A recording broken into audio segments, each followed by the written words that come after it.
नमस्कार। आज हम एक ऐसी कंपनी की कहानी पर नजर डालेंगे जो सिर्फ एक बिजनेस नहीं बल्कि भारत के ट्रांसपोर्ट सिस्टम की आप कह सकते हैं रीढ़ की हड्डी है। कभी सोचा है कि जब हम भारत के हाईवे पे सफर करते हैं तो हर तीसरा ट्रक या बस जो हमें दिखता है वो अशोक लेलैंड का होता है। सोचिए, मुंबई की वो आइकॉनिक डबल डेकर बस हो या फिर भारतीय सेना के वो मजबूत ट्रक, ये ब्रांड हमारे रोजमर्रा के जीवन का एक अहम हिस्सा बन चुका है।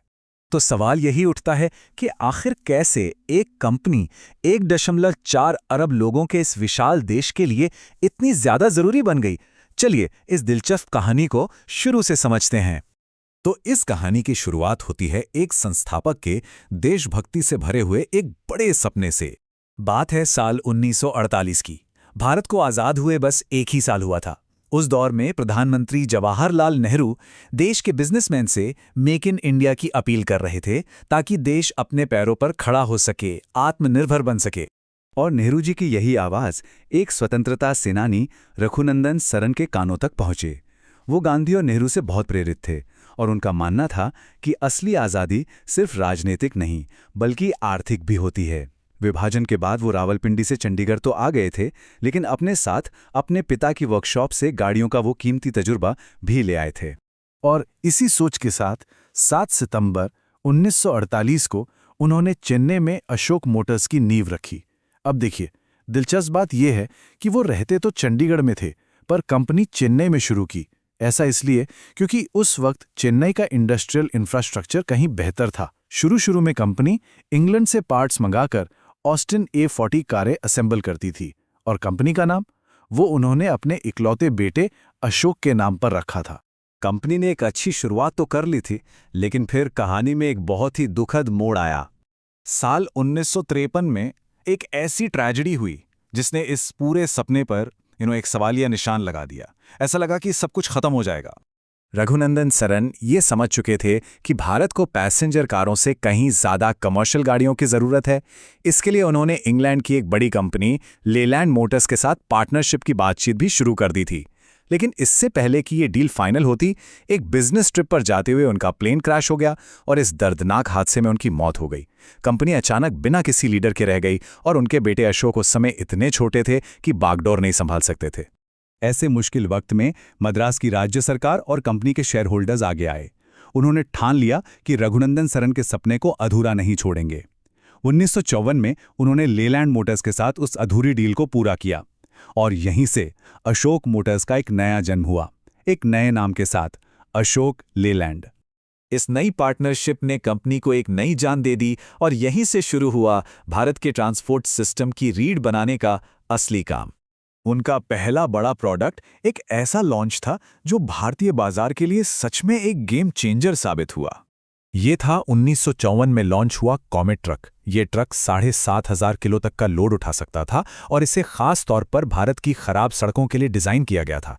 उस जमाने के इंपोर्टेड ट्रकों के मुकाबले ये न सिर्फ ज्यादा मजबूत था बल्कि इसका मेंटेनेंस भी काफी सस्ता पड़ता था। बस इसी वजह से बिजनेसमैन से लेकर भारतीय सेना तक हर किसी ने इस पर भरोसा दिखाया और नतीजा 1955 खत्म होते होते कंपनी इसकी 1000 यूनिट्स बेच चुकी थी।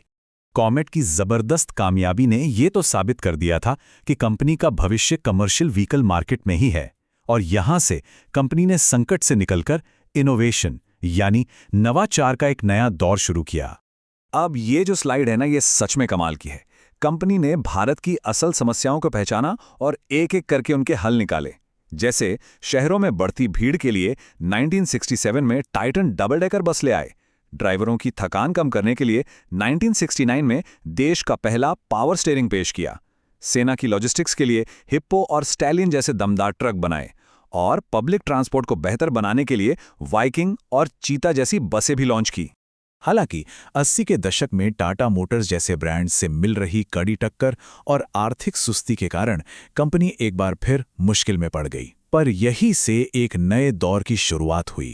1987 में हिंदुजा ग्रुप ने कंपनी में एक बड़ी हिस्सेदारी खरीदकर इसे एक नई और मजबूत दिशा दी। हिंदुजा ग्रुप के आने से कंपनी में जो नई जान आई, उसका सबसे बड़ा सबूत हमें 1999 के कारगिल युद्ध में देखने को मिला। उस मुश्किल जंग में अशोक लेलैंड के स्टैलियन ट्रकों ने हिमालय के खतरनाक रास्तों पर सैनिकों और ज़रूरी सामान को पहुंचाने में एक बहुत ही अहम भूमिका निभाई थी।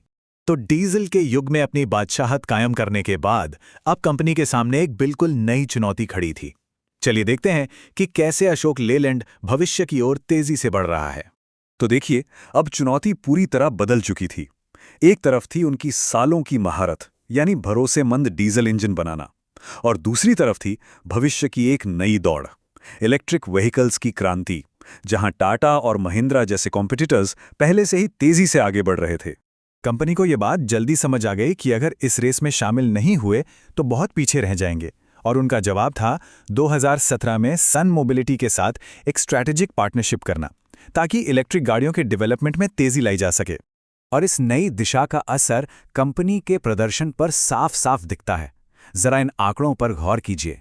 साल 2021 में कंपनी का रेवेन्यू करीब 19,500 करोड़ रुपए था, जो सिर्फ 3 साल में 2024 तक दोगुने से भी ज्यादा बढ़कर लगभग 42,000 करोड़ रुपए हो गया।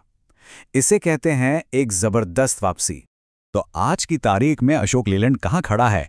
ये दुनिया की तीसरी सबसे बड़ी बस बनाने वाली कंपनी है और भारत में कमर्शियल व्हीकल्स के मामले में दूसरे नंबर का सबसे बड़ा खिलाड़ी। ये सफर वाकई में कमाल का रहा है। तो एक संस्थापक के देशभक्ति के सपने से शुरू हुई ये कहानी आज एक नए मोड़ पर आ खड़ी हुई है। और अब सबसे बड़ा सवाल यही है कि डीजल के युग पर राज करने के बाद क्या अशोक लेलैंड अब भारत की आने वाली इलेक्ट्रिक क्रांति का भी नेतृत्व कर सकता है?